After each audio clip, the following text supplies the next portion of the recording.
సామెతల గ్రంథము 28వ అధ్యాయము 20వ వాక్యాన్ని చదువుకుందాం. ఈ దినం కొరకు దేవుని యొక్క వాక్యాన్ని మనం చదువుకుందాం. నమ్మకమైన వానికి దీవెనలు మెండుగా కలుగును. దేవుని యొక్క వాక్యాన్ని గనక మనం జాగ్రత్తగా గమనించినట్లయితే ఈ సొలొమోను భక్తుడు మాట్లాడుతున్న మాట ఏమన్నాడయ్యా అంటే, చాలాసార్లు మనం దీవెనలు వెనకాల పరిగెత్తుకుంటూ పోతాం. వాస్తవం కదా, నాకు అది కావాలి, నాకు ఇది కావాలని వెళ్తూ ఉంటాం. కానీ బైబిల్ అంటుంది, నువ్వు నమ్మకంగా ఉంటేనంట దీవెనలు నీ వెనకాల వస్తాయంట. అయ్యా మేము పలానా ఆయన దగ్గరికి పోతాం, అయ్యా మేము పలానా ఆయన దగ్గరికి.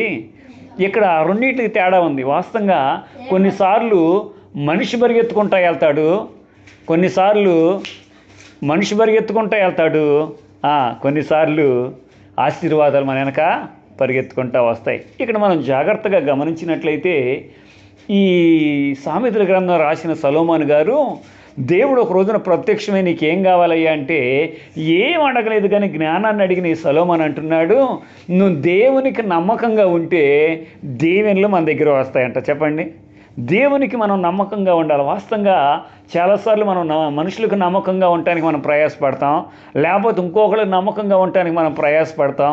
కానీ దేవుని యొక్క వాక్యం అంటుంది, దేవునికి నువ్వు నమ్మకంగా ఉన్నట్లయితే ప్రభువు నీ జీవితంలో గొప్ప కార్యాలు జరిగిస్తాడు, ఆశ్చర్యమైన కార్యాలు జరిగిస్తాడు. ఇందాక నేను వినుకొండ వెళ్ళే ఒక కార్యక్రమం కోసం చాలామంది పాస్టర్లు ఉన్నారు, కానీ అక్కడ నడిపించి ఆయన నేను వెళ్ళగానే నన్ను పిలిచాడు అక్కడికి. ఒక ఆయన అప్పుడు పాపం వచ్చి ఆయన అంటామన్నాడు, మేము ఎప్పటి నుంచో ఉన్నాం, మమ్మల్ని పిలవలేదు, ఆయన పిలిచేవేంది అన్నాడు. పని చేయగలిగిన నుండి పిలుస్తామయ్యా, పని చేయలేనుండి అనగానే వాడికి ఒక కోపం వచ్చింది. దేవుని యొక్క వాక్యాన్ని కనుక మనం జాగ్రత్తగా గమనించినట్లయితే ఇక్కడ సొలొమోను భక్తుడు మాట్లాడుతున్నాడు. ఏమన్నాడయ్యా అంటే, నువ్వు నమ్మకంగా ఉండు, దేవుడు దీవెనలు నీ మీదకి వస్తాయి. దేవుని యొక్క దీవెన ఏం చేసింది ఇక్కడ పరిశుద్ధ గ్రంథం నుంచి కనుక మనం జాగ్రత్తగా గమనించినట్లయితే మనిషి నమ్మకంగా దేని విషయాల్లో నమ్మకంగా ఉండాలా. ఈ రోజున చాలాసార్లు మనం అనుకుంటాం, కొన్ని విషయాల్లో నమ్మకంగా ఉంటాం అనుకుంటాం, కానీ బైబిల్ అంటుంది ఒక వ్యక్తి దేంట్లో నమ్మకంగా ఉండాలా. పరిశుద్ధ గ్రంథం నుంచి చూద్దాం రండి. ఇక్కడ అంటున్నాడు కదా, ఏమన్నా నెహెమ్యా గ్రంథము 9:8 వాక్యాన్ని కానీ చదువుకున్నట్లయితే, నెహెమ్యా గ్రంథము 9వ అధ్యాయము 8వ వాక్యాన్ని కనుక చదువుకున్న, అతడు నమ్మకమైన మనసు గలవాడని ఎరిగి చాలు. ఇక్కడ మొట్టమొదట దేవుడు కోరుకుంటుంది ఏందయ్యా అంటే, ఈరోజు నీ పనిలో నువ్వు దీవింపబడాలన్నా, నువ్వు చేసే ప్రతి ప్రయత్నంలో నీకు దీవెన రావాలన్నా నీ మనసు ఎట్లా ఉండాలంట, నమ్మకంగా ఉండాలా. నీ మనసు నమ్మకంగా ఉన్నప్పుడు, ప్రభు వెళ్ళను విశ్వాసం కలిగి ఉన్నప్పుడు ప్రభు నీ జీవితంలో ఏం చేస్తాడయ్యా అంటే, చెప్పండి ఏం చేస్తాడు, నమ్మకమైన ఏముండాలి మనకి, నమ్మకమైన మనసు. నీ మనసు నమ్మకంగా ఉందనుకోండి. కొన్నిసార్లు ఒక ఆయన అన్నాడు, ఒంటరిగా ఉన్నప్పుడేమో మనసును కాపాడుకోవాలంట, నలుగురిలో ఉన్నప్పుడేమో నోరు కాపాడుకోవాలంట. ఎందుకని, నలుగురిలో ఉన్నప్పుడు ఏది పడితే అది నోరు మాట్లాడుతూ ఉంటుంది, ఒంటరిగా ఉన్నప్పుడే మనసు ఏదేదో ఆలోచిస్తూ ఉంటుంది. కాబట్టి నలుగురిలో ఉన్నప్పుడు నోరు కాపాడుకోవాలా, ఒంటరిగా ఉన్నప్పుడు మన మనసును కాపాడుకోవాలి. కాబట్టి ఇక్కడ అంటున్నాడు, నిజమైన దీవెన నీకు నాకు కలగాలి అంటే ఈ దినం దేవుడు మనతో మాట్లాడుతున్న మాట, నువ్వు నమ్మకమైన మనసు గలవాడుగా ఉండు. నీ మనసు నమ్మకంగా ఉందనుకో, దేవుడిని ఏం చేస్తాడు, దీవిస్తాడు. నమ్మకమైన మనసు. తర్వాత అంటున్న మాట చూడండి, ఏంటి అంటున్నాడు ఏంటి, సామెతల గ్రంథము 11:13 వాక్యాన్ని చదువుకుందాం. సామెతల గ్రంథము 11:13 వాక్యాన్ని కనుక మనం చదువుకున్నట్లయితే అక్కడ ఒక చక్కని మాట అంటున్నాడు. ఏమంటున్నాడు అంటే, నమ్మకమైన స్వభావం గలవాడు. అదండి, నమ్మకమైన స్వభావం. ఒకటి, నీ మనసు ఎట్లా ఉండాలంట, దేవుని యొక్క దీవెన నీ మీదకు రావాలయ్యా అంటే నీ మనసు నమ్మకంగా ఉండాలా. రెండోది నీ స్వభావం. స్వభావం అంటే ఏంది, కొన్నిసార్లు మనం అంటాం స్వభావం అంటే ఏం చెప్పండి, మా స్వభావం అంటే ఏంది. కొన్నిసార్లు పాము స్వభావం ఏంది, కాటేయటం. లేకపోతే ఇంకో దాని స్వభావం ఉందనుకోండి, ఏం చేయటం. కానీ మన స్వభావాలంటే యేసు ప్రభు దగ్గరికి వచ్చిన తర్వాత మన స్వభావం ఏమైపోవాలా, నమ్మకంగా ఉండాలి. అయ్యో, ఇదివరకు లోకంలో ఉన్నప్పుడు మన స్వభావాలు వేరు, దేవుణ్ణి గుర్తెరిగిన తర్వాత మన స్వభావాలు వేరు.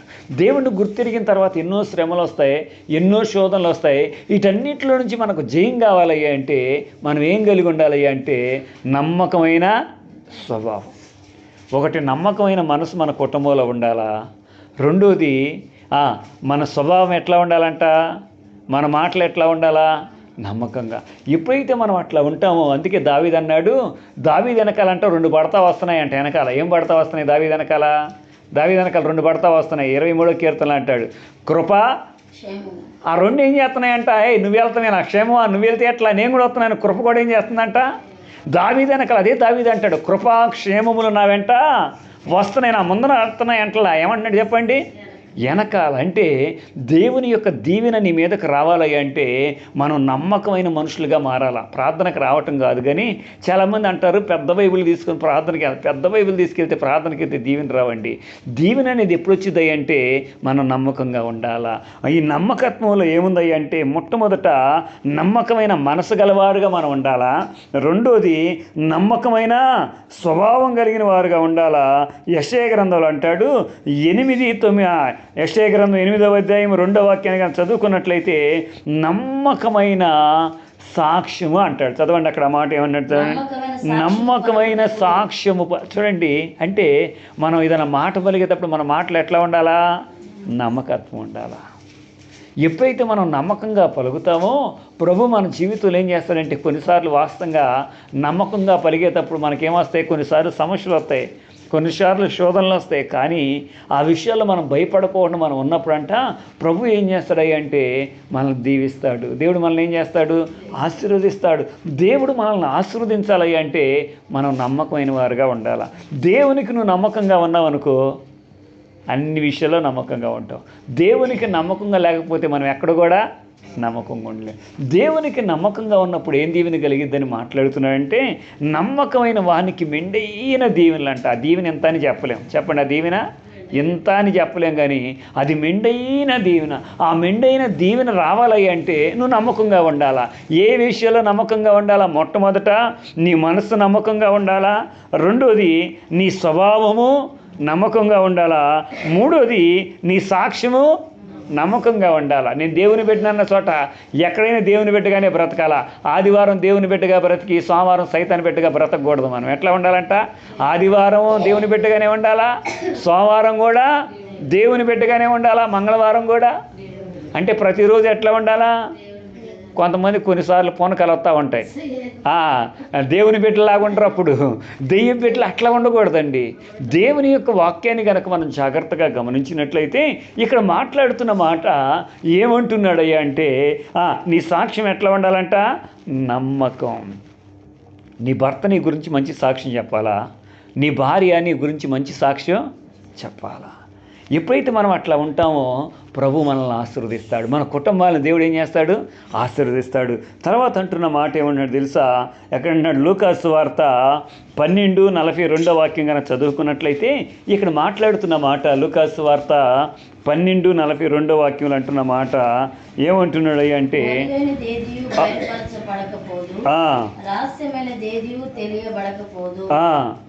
అతడు ఇక్కడ అంటాడు ఏమంటున్నాడు అంటే లూకాసు వార్త 12:42లో నమ్మకమైన బుద్ధి గలవాడు. ఇక్కడ అంటున్నాడు లూకాసు వార్త 12:42లో ఆ నమ్మకమైన బుద్ధి. చెప్పండి ఏంటంట? నమ్మకమైన బుద్ధి. మన బుద్ధి ఎట్లా ఉండాలా? కొంతమంది బుద్ధి ఎట్లా ఉంటుంది? కూతురు అంటే ఒక బుద్ధి, కొడుకు అంటే ఒక బుద్ధి. అట్లా ఉండకూడదండి. ఇద్దరు బిడ్డలు దేవుడు మనకి ఇచ్చాడు కాబట్టి ఇద్దరు బిడ్డలు మనం ఏం చేయాలా? చెప్పండి, సమానంగా ప్రేమించాలా. ఇద్దరు బిడ్డలు మనం ఏం చేయాలా? కొంతమంది ఏం చేస్తారు తెలుసా? ఒకళ్ళని ఒక రకంగా ప్రేమిస్తారు, ఒకళ్ళని అట్లా. దేవుని బిడ్డలు అట్లా ఉండకూడదండి. దేవుని బిడ్డలు ఎట్లా ఉండాలి అంటే చెప్పండి, మన బుద్ధి ఎట్లా ఉండాలంట? ఒక ఆయన అంటాడు మనోడైతే వడ్డిచ్చేవాడు, మనోడైతే మనకేం పడతాయంట? మొక్కలు ఎక్కువ పడతాయంట. ఏం పడతాయి? ఎందుకని? దేవుని యొక్క వాక్యం అంటా ఉంది. ప్రభు మాట్లాడుతున్న మాట మనం జాగ్రత్తగా గమనించినట్లయితే దేవుని యొక్క వాక్యం అంటుంది, ప్రభు మాట్లాడుతున్న మాట ఏమంటున్నాడు అంటే నీ బుద్ధి ఎట్లా ఉండాలా? నమ్మకంగా. వాస్తవంగా మీకు ఒకటి చెప్పేదా? ఈ పోలీస్ కుక్కలు ఉంటాయి కదా, పోలీస్ కుక్కలు జాతి కుక్కలు అంటారు. ఆ కుక్కల్ని ఎట్లా పరీక్షిస్తారు తెలుసా మీకు? ఒక పోలీస్ ఆఫీసర్ నాకు తెలిసిన ఆయన చెప్పాడు. ఆ కుక్కల్ని ఎట్లా పరీక్షిస్తారు అంటే ఒకరోజు అంట అసలు ఏమి బెటర్ అంట. ఏనండి, ఏం చేయరంట? ఒకరోజు ఏమి బెటర్ అంట. దాన్ని ఏం చేస్తాడంటే పోలీస్ ఆఫీసర్ ఎట్టుండి దాన్ని ట్రైనింగ్ ఇచ్చాయినా మంచిగా మాంసం మొక్కలు తెచ్చి అక్కడ పెడతాడంట. కుక్కని అక్కడ వదిలిపెడతారు, కట్టేరు. ఇప్పుడు ఆ కుక్క ఏం చేయాలా? ఈయన తినమన్నదా తినకూడదు. తిందంటే ఇది ఇక పనికిరాదురా, అది కుక్క ఏం చేయదు, పనికిరాదని దాన్ని ఒక రోజుతోనే బిర్యానీ వదిలేసేస్తారు దాన్ని. కానీ ఆ కుక్క ఏం చేయాలి తెలుసా, తినకోకుండా నీ పోలీస్ ఆఫీసర్ ఎంకే చూస్తూ ఉండాలా, ఈయన తిను అన్నప్పుడు తినాలి, అది ఆయిపో అన్నప్పుడు. అందుకే ఈ జాతి కుక్కలు అన్నారు ఎక్కువ రేట్లు ఉంటాయి. ఎందుకు తెలుసు, మామూలు మన కుక్కలు పెట్టండి ఏం చేస్తాయి, మనం తినమన్న దాకా ఉంటాయా బర్రలా కొని పోతాయి. కాబట్టి విశ్వాసులకి అవిశ్వాసులకి తేడాది. మన బుద్ధిని అంట దేవుడు ఏం చేస్తాడు తెలుసా, దీవిని అటు పక్కన పెడతాడంట, దేవుడు ఎక్కడ ఉంటాడంట. అరే దీవిని వైపు చూస్తావా నన్ను చూస్తావా అని. మనం దేని వైపు చూడాలా, రవ్వా నువ్వు ఉండాలయ్యా, నాకు ఎవరు ఉండాలా, నువ్వు ఉండాలా. దానికి ఉదాహరణకి ఒక మాట చెబుతాను నేను మీకు. ఒక రోజునంట ఒక రాజుగారు వెళ్తా ఉన్నాడంట, అరణ్యంలో వెళ్తున్నప్పుడు అంట రాజుగారు దారి తప్పిపోయాడంట. రాజుగారు ఏమైపోయాడు, దారి తప్పి ఎటో వెళ్ళిపోయారంట. ముగ్గురు గొర్రెల కాపర్లు గొర్రెలు మేపుకుంటుంటే ఈ రాజుగారు ఎవరో నాయన అనుకుంటే రాజుగారంట. పాపం ఆ రాజుగారిని భద్రపరిచి గొర్రెల కాపర్లు ఏం చేశారయ్య అంటే ఆయన ఇంటికి చేర్చారంట. ఈ గొర్రెల కాపర్ గారికి రాజు అన్నాడంట, బాబు మీకేం కావాలో నన్ను అడగండి, మీరు ఏది కావాలంటే అది చేస్తాను. అప్పుడు వీళ్ళు ముగ్గురు ఉదయాన్నే వెళ్ళారంట రాజుగారి అక్కడికి వెళ్ళిపోయి ఒక ఆయన అడుగుతున్నాడంట, ముగ్గురు రే నువ్వేం అడుగుతావురా, ఫస్ట్ వాడు వెళ్ళిపోయానంట, అయ్యా ఇప్పుడు దాకా నేను ఆళిగిలి ఏం ఎత్తనంగా గొర్రెలు ఏం చేస్తున్నాను, దాన్ని ఏమంటారు మేపే, దాన్ని ఏమంటావు అంటే మనం వేరే వాళ్ళ గొర్రెలు నేను మేపుతున్నానయ్యా, జీతగాడిగా ఉంటున్నానయ్యా, నాకు గనక ఒక 500 గొర్రెలు ఇస్తే ఏం చేస్తాను, 500 గొర్రెలు మేపుకుంటానయ్యా అన్నట్టు. రే రాజుగారు పిలిచినండి వీటికంట 500 గొర్రెలు ఇవ్వండి అన్నాడంట. తర్వాత ఇంకో ఆయన్ని పిలిచా, బాబు నీకేం కావాలంటే ఆయన అనంటయ్యా నాకు కొన్ని గొర్రెలు ఇచ్చి నాకు మంచి ఇల్లు లేదయ్యా, ఒక ఇల్లు కట్టి పెట్టయ్యా అన్నాడంట. సరే బాబు రే ఈయనకి ఇల్లు కట్టండి, కొన్ని గొర్రెలు ఇవ్వండి. మూడో ఆయన వచ్చాయంట, వీళ్ళిద్దరెట్టు కోరుకున్నాడు. మూడోవాడు ఏం కోరుకుంటాడు అనుకున్నాడంట. మూడోవాడు అన్నాడంట, రాజా ఏది కావాలన్నా నువ్వు వద్దనోగా, అయ్యా మీరు నా ప్రాణాన్ని కాపాడిన వాళ్ళు అయ్యా, మీరు ఏది అడిగినా రాజుగారు మళ్ళీ కాదనో కదా, నేను కాదన్నయ్యా అంటే ఏమీ లేదయ్యా నెలకోసారి మా ఇంటికి వచ్చి భోజనం చేసేళ్ళయ్యా నువ్వు అన్నాడంట. ఏమన్నాడు, నెలకోసారి వచ్చి ఎవరింటికి, ఈ గొర్రెలు వీళ్ళన్నవారు పిచ్చోడా, రాజుగారు అయితే నువ్వు ఎంత భోజనం పెట్టాలరా, ఎంత ఖర్చు అవుతురా నీకు, రాజుగారు అంటే మామూలు భోజనం తింటాడా, తినడు కదా, రాజుగారికి ఏం చేయాలా, మంచిగా వండి పెట్టాలి కదరా, మేము చూడరా గొర్రెలు కోరుకున్నాం అంటే అప్పుడు రాజుగారు అన్న అంటే ఇప్పుడు రాజుగారు ఆ ఇంటికి పోవాలనుకోండి, ఆ ఇంటికి సరిగ్గా ఎక్కడో ఊరు బయట ఉందంట ఇల్లు, రోడ్డు లేదు. ఇప్పుడు ఏం చేయాలా, ఏమయ్యాలా, రోడ్డు వేయాలి, అర్జెంటుకి రోడ్డు వేస్తారు ముందా. ఇప్పుడు రాజుగారు వస్తుంటే గుర్ర బండ్ల మీద వస్తున్నాయి, గుర్రాలు వస్తూ ఉంటాయి, ఒక 100 గుర్రాలు, ఆ గుర్రాలు ఉండటానికి కావాలా, సావిడి కావాలా, నీళ్లు కావాలా, రోడ్లు కావాలా. రాజుగారు భోజనం చేసిన తర్వాత ఒక రెస్ట్ తీసుకుంటానికి ఏం కావాలా, ఒక గెస్ట్ హౌస్ మొత్తం కట్టేశారంట. ఇప్పుడు రాజుగారు వస్తున్నారంటే ఇంట్లో వంట చేసే వాళ్ళు ఎంతమంది ఉండాలా, చాలామంది ఉండాలి లేరా. ఒరే నువ్వు ఎంత తెలియగలిగినోడు రా. వాస్తవంగా మనం ఏం కోరుకుంటామంటే దీవెనలు కోరుకుంటాం, కానీ ప్రభువా నువ్వు నా పక్షాన ఉండయ్యా. దేవుని అడగాల్సింది అదే. నమ్మకస్తులు ఏమడుగుతారంటే, ప్రభువా నువ్వు మాతో ఉండు, పని దొరికిద్ది. పని దేవుడు ఇస్తాడండి. దేవుడిని అడగండి మొట్టమొదట, ప్రభువా నీవు మా ఇంట్లో ఉండు. దేవుడు మనతో ఉంటే పని మన వెనకాల పరిగెత్తుకుంటూ వచ్చిందంట. ఒక్కోసారి ఇసుగు పుట్టిద్దంట, మనకేం తెలుసయ్యా ఈ పనులు మేము చేయలేకపోతున్నాం, ఏంది ఈ పని, అంత వద్దన్నంత పని మాకు వస్తూ ఉంది. దేవుని యొక్క వాక్యాన్ని కనుక మనం జాగ్రత్తగా గమనించుకుంటే ఈ నమ్మకమైన బుద్ధి కలిగి ఉండాలంట. మనం ఏమన్నా చెప్పండి, నమ్మకమైన బుద్ధి. తర్వాత కనుక మనం జాగ్రత్తగా గమనించినట్లయితే ఇక్కడ అంటున్నాడు కదా, ఏమన్నాడంటే లూకాసు వార్త 16:10 వాక్యం అంటున్నాడు. చూడండి ఏమన్నాడంటే లూకాసు వార్త 16:10 వాక్యంలో, మిక్కిలి కొంచెములో నమ్మకముగా ఉండువాడు. చాలండి. దేవుడు నీకు ఇచ్చిన దాంట్లో కొంచెములో కూడా నువ్వు ఎట్లా ఉండాలంట, దేవుడు నువ్వు కష్టపడుతున్నావు, నువ్వు పని చేసుకుంటున్నావు, పని చేసుకున్నప్పుడు 100 రూపాయలు దేవుడు నీకు ఇస్తున్నాడు. ఆ 100 రూపాయల్లో 10 రూపాయలు దేవుని సొమ్ము, అది గుర్తుపెట్టుకో. నువ్వు నమ్మకంగా సరే నువ్వు ఎట్లన్నా ఎట్లా ఇప్పుడు కూలి చేసినాడు ఫోన్పే చేయని చేతికి ఎట్లన్నా కూలి ఇస్తారా ఎవరా, ఇచ్చిన దాంట్లో దేవునికి నమ్మకంగా దేటు నేర్చుకోవాలి. వాస్తవంగా ఈ కోల్గేట్ పేస్ట్ ఉంది కదా, కోల్గేట్ పేస్ట్ మనం వాడుతూ ఉంటాం కదా, ఈ కోల్గేట్ పేస్ట్ తయారు చేసి అతనంట ఫస్ట్ సబ్బులు అన్నీ కనిపెట్టాడంట. అన్నీ కనిపెట్టి ఏది ప్రారంభించినా నష్టమేనంట. ఆయన చరిత్ర మీరు చదవండి, ఏది ప్రారంభించినా నష్టమే, అప్పులు పాలైపోతున్నాడంట. ఒకరోజు షిప్లో బోట్లో వెళ్తా ఆ బోటు దగ్గర ఉండి కిటికీ తీసుకొని డోర్ తీసుకొని దూకలంకి పోయాడంట. అంతలోకి ఆ నోవా నడిపి అతనన్నా అంటే, బాబు ఏందయ్యా అంటే, అప్పులు ఎక్కువైపోయినాయి అయ్యా నాకు. నేను ఏ వ్యాపారం చేసినా ఆ వ్యాపారంలో నాకేం రావట్లేదు, జయం రావట్లా, ఆ వ్యాపారం అంతా నాకు నష్టమే కలుగుతుందంటే ఆయన అన్నాడంట, నువ్వు యేసు ప్రభువును గుర్తెరిగావా అన్నాడంట. లేదండి, యేసు ప్రభువును గుర్తెరిగి ఒక మాట చెబుతాను నీకు అన్నాడంట. ఏందయ్యా అంటే, ఇదిగో దేవుడు నీకు ఇచ్చే దాంట్లో నువ్వు దేవునికి నమ్మకంగా ఇవ్వు అని. ఆ రోజుల్లో పేస్ట్ లేదంట బాబు, ఇదిగో మొహం కడుక్కుంటానికి ఏమీ లేదు కదా, పేస్ట్ కోల్గేట్ అనేది ఆయన ఇంటి పేరు. కోల్గేట్ అనేది ఏం చెప్పండి, ఆయన ఇంటి పేరు అనమాట. ఇక అప్పుడు మెల్లిగా పేస్ట్ కనిపెట్టాడంట. ఇప్పుడు పేస్ట్ కనిపెట్టి రోజుకి ఎంత వస్తున్నాయి, ఒక 100 రూపాయలు వస్తున్నాయి. 100 రూపాయలు ఎంత తెస్తున్నాడు దేవునికి, 10 రూపాయలు తెస్తున్నాడు. తర్వాత దేవుడు ఆశీర్వదించాడు, ఒక రోజుకి 50,000 వస్తున్నాయి. 50,000లో కూడా దశమ భాగం తెస్తున్నాడు. తర్వాత ఇంకో రోజుకి 1,00,000 రూపాయలు వస్తున్నాయి.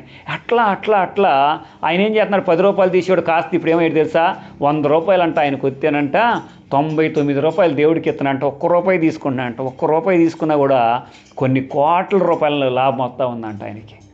ఎందుకు కొంతమంది అడిగారు, ఏంది అంటే అవన్నీ ఏం చేస్తున్నాడు, తల్లిదండ్రులు లేని పిల్లలకి కొన్ని చర్చీలు కట్టేయటం ఎంత, ఎందుకంటే యేసు ప్రభు నా జీవితంలో కార్యం చేశాడు. ఆయన కొంచెంలోనే మనం ఏం చేస్తామంటే ఈ కొంచెం ఏదో ఒక పిల్లలకు గడదాం లేకపోతే దానికి గడదాం అంటాం, దానివల్ల మనకు దేవుని ఆగిపోయిందండి.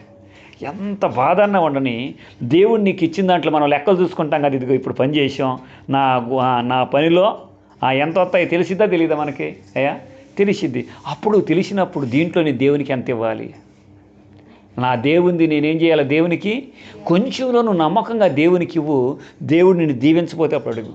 దేవుడు అంటున్నాడు, నాకు ఇచ్చి నన్ను ఏం చేయండి అంటున్నాడు, శోధించండి, నన్ను నాకు ఇవ్వండి, నాకు ఇచ్చి నన్ను అడగండి అంటున్నాడు.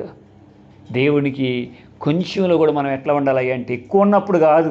చాలాసార్లు మనం అంటాం దేవుడు ఎక్కువ ఇస్తాను, అది కాదు. నీ కొంచెంలో నువ్వేం చేయంట, కొంచెంలోనే నమ్మకంగా ఉండాలి, ఎక్కువలో ఉండమంటలా. కొంచెంలో కనుక నువ్వు నమ్మకంగా ఉన్నావు అనుకో, ఎక్కువలో కూడా నమ్మకంగా ఉంటావు. కొంచెంలో నమ్మకం లేనివాడు ఎక్కువలో నమ్మకంగా ఉంటాడా? మన పిల్లలకు చిన్న పని అప్పచెబుతాం, ఆ పనిలో నమ్మకంగా ఉంటే ఇంకో పని అప్పచెబుతాం. ఈ పనిలో నమ్మకం లేకపోతే ఇంకో పని అప్పచెబుతామా? గుర్తుపెట్టుకోండి, దేవునికి ఇచ్చే విషయంలో మనం నమ్మకంగా ఉండాలా. ఆ విధంగా ఉంటే దేవుడు నీ కుటుంబాన్ని ఆశీర్వదిస్తాడు, నీ బిడ్డలను ఆశీర్వదిస్తాడు, నీ కుటుంబం దీవింపబడిద్ది.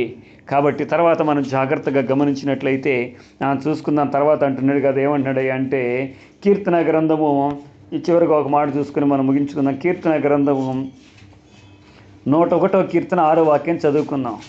101:6,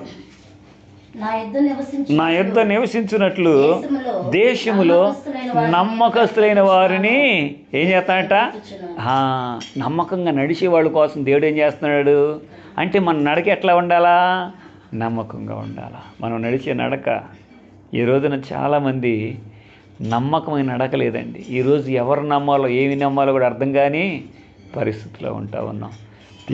దేవుని యొక్క వాక్యం అంటుంది, నువ్వు దేవుని ఎడల నమ్మకంగా నడు, దేవునితో నమ్మకంగా నువ్వు బ్రతికితే ప్రభు నీ జీవితంలో గొప్ప కార్యాలు జరిగిస్తాడు, ఆశ్చర్యమైన కార్యాలు దేవుడు జరిగిస్తాడు. ఈ ఆశ్చర్యమైన కార్యాలు, గొప్ప కార్యాలు ప్రభు నీ జీవితంలో జరిగించాలి అంటే ఈ దినం ఒకటి గుర్తుపెట్టుకో, ప్రభువా నన్ను నమ్మకస్తుడిగా మార్చు. నమ్మకమైన వాడికి ఏం కలుగుతాయంట, మెండైనా మెండైన దీవెనలు అంటే ఆ దీవెన ఎంత అని నువ్వు చెప్పలేవు, ఆ దీవెన నువ్వు పట్టలేనంత దీవెన ప్రభువు నీకు ఇస్తాడు. ఆ పట్టలేనంత దీవెన దేవుడు నీకు ఇవ్వాలంటే ప్రభు సన్నిధిలో నువ్వేం చెయ్యి, ప్రార్థన చేయి. ఒక ఆమంట ప్రార్థన చేస్తుందంట, ఆమెకి పెళ్ళి కొంతకాలం పిల్లలు లేరంట. ప్రభువా నాకు ఒక పిల్లోడినన్న అయ్యయ్యా, ఒక పిల్లోడినన్న అయ్యయ్యా, నీ సేవకిత్తా ఒక పిల్లోడినన్న అయ్యయ్యా అని ప్రార్థన చేస్తుందంట. ఆమెకి ఎన్ని సంవత్సరాలు, 12 సంవత్సరాలు అంట పెళ్ళేవి. 12 సంవత్సరాల నుంచి ఎవరు లేరు, పిల్లలు లేరంట. రోజు ఎడుతుందంట దేవుని దగ్గర, ప్రభువా నిజంగా అయ్యా అని. దేవుడు ఆమెకు సంవత్సరం ప్రార్థన చేస్తూ ఉంటే ఆమెలో ఉన్న నమ్మకత్వాన్ని చూశాడంట. ఒకే కానుపులో 12 మంది పిల్లలు పుట్టారు. ఎంతమంది? విచిత్రం తెలుసా, 12 మంది మగపిల్లలే. 12 మంది మగపిల్లలేరండి. వాళ్ళు ప్రపంచంలో గొప్ప వాళ్ళు అయ్యారు. అందరూ అన్నారు, ఒరే ఏంద్ర అంతా ఎంత పిల్లలేరంట 12 మంది. కానీ 12 మంది ఏమయ్యారు చెప్పండి, ఒక దేశానికి వెళ్ళి సువార్త చెబుతూ ఉంటే ఆ దేశంలో ఉన్న సినిమా హాళ్ళు మొత్తం ముయ్యబడ్డాయి. అంత గొప్పోడు అయ్యాడు. కారణం తెలుసా, తల్లి ప్రార్థన. ఒకటి గుర్తుపెట్టుకో, నీ బిడ్డల కోసం ఆస్తులు సంపాదించడం కాదు, కానీ నీ బిడ్డల కొరకు ప్రార్థించే తల్లిగా ఉండి. ఎందుకంటే మన డబ్బు మన బిడ్డలను రక్షించలేదు, మన పలుకుబడు మన బిడ్డలను రక్షించలేదు. మనం రక్షించగలిగింది ఏందయ్యా అంటే ప్రార్థనే. నువ్వు ప్రార్థన చేయి. నిజంగా ఎన్ని ప్రయాణాలు వెళ్తూ ఉన్నావండి, పరిస్థితులు ఎట్లా ఉన్నాయి తెలుసా? మనం ఈరోజు బయటికి వెళ్తే ఇంటికి వస్తామో కూడా తెలుసా? వస్తామని గ్యారెంటీ ఉందా? లేదండి, గ్యారెంటీ లేదు. గ్యారెంటీ లేని జీవితాలు. ఈరోజు నేను వెనుకొండ వెళ్తే అయ్యగారు టిఫిన్ చేసాడు, ఎందుకు గుండె నొప్పుకుంది అన్నాడు, అంతే. చెప్పలేము మనం పరిస్థితులు ఎట్లా ఉన్నాయి ఎవరికి కూడా. కాబట్టి ఒకటి గుర్తుపెట్టుకోండి, ఉదయకాలం లేచి ప్రార్థన చేయి. ప్రార్థన నిన్ను నమ్మకస్తుడిగా చేసిద్ది. నువ్వు నమ్మకంగా బ్రతికేవా, విస్తారమైన దీవెనలు దేవుడు నీకు అనుగ్రహిస్తాడు. ఆ విధమైన కృప దేవుడు మనకు అనుగ్రహించునుగాక. ఆమేన్. వాక్యం కొరకు ప్రార్థన చేసుకుందాం. పరిశుద్ధుడైన మా తండ్రి, నీ పరిశుద్ధ పాదాలు కొందనాలు చెల్లిస్తున్నాం అయ్యా. యేసుక్రీస్తు నామములో ఈ దినం నాయన మీరు మాతో మాట్లాడారయ్యా. నమ్మకంగా నువ్వు ఉండు, మెండైన దీవెనలు నేను కురిపిస్తానన్నారు నాయన. ఇదిగో ఈ వాక్యం విన్న ప్రతి బిడ్డ, ప్రతి సహోదరి సహోదరుని మీరు జ్ఞాపకం చేసుకోండి. ఎంతమంది ప్రార్థనలు ఏకీభవిస్తున్నారో నాయన, ఆ కుటుంబాలు నమ్మకమైన కుటుంబాలుగా మార్చబడును గాక, నీ దీవెనలతో నింపబడును గాక. ఆ విధమైన కృపను మీరు దయచేయండి. వాక్యం 10 హృదయాల్లో ఫలించినట్లు మీరు సహాయం దయచేసి మీరు మహిమ పొందమని యేసు నామములో అడుగుచున్నాము తండ్రి. ఆమేన్.